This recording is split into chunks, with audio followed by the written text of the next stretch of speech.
there are no government programs to grant citizens temporary protected status from imported gangs in our country. Amen to that. There is none. And that's why this is so important that we move these people out. Mr. Speaker, should the judge who's been assigned the Hegseth case, Judge Boasberg, should he recuse himself from that case? And understand the standard, I know you do, Speaker. The standard is a reasonable person. Would a reasonable person believe that this judge can't be impartial with this case? And I would just remind you of a couple things. This is the judge who was on the FISA court when they granted warrants to spy on President Trump's campaign.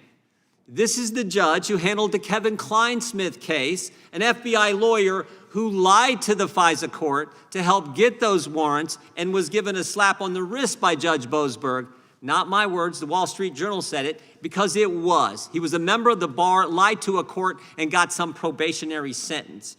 So now this judge said, turn the plane around, and now he's been assigned the Hegseth case. And I'm just asking, do you think Judge Boasberg should recuse himself from that case? Look, I think this is a classic case where the Chief Justice should intervene. I mean, when you have a blatant, continuing record of prejudice, that judge should not be put in charge of a case. And as I said earlier, I'm not for going through the whole process of impeachment because I think it's at a practical level not possible. I am, however, for using the potential capacity of the Congress to simply defund, which Jefferson did and which clearly is possible. But I think what you just described is illustrative of why I use the term coup d'etat. You have a small group of people who believe that they have the right to arrogate rejecting the American people and doing whatever they want and cooperating with people who clearly were behaving illegally. I mean, that's one of the great tragedies of the last 6 or 8 years is it's the government which has been illegal. It's the FBI which was illegal. And how can you possibly have the rule of law when the people in charge of the law are illegal? I think in that case, you raise a very powerful point. Mr. Larkin, should Judge Boasberg recuse himself in the Hegseth case? Oh, I don't want to offer an opinion about a specific case that I'm, know only. Do you think Judge Boasberg, based on what the Speaker just said, what I highlighted, think Judge Boasberg has a bias against President Trump and what he's trying to accomplish?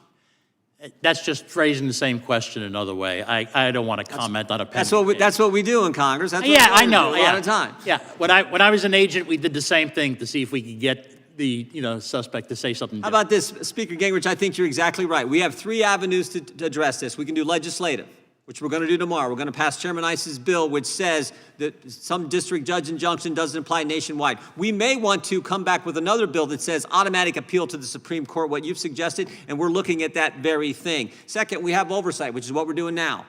We're highlighting how ridiculous some of these decisions have been. Yeah. And third, what you pointed out is we got the appropriations process. The ultimate power we have, Mr. Massey's right, the power of the purse, we should use it. We should use all 3 of those avenues to make sure the will of the people, we the people, gets accomplished. Well, my personal view is that if you were to pass the ISA bill tomorrow, you just sent a very clear and compelling signal to the Chief Justice Sure did. that he had better get out of lecturing the Congress and get into managing the judiciary, or he's going to be facing a real crisis of the system and a real erosion of judicial authority. Well said. I yield back.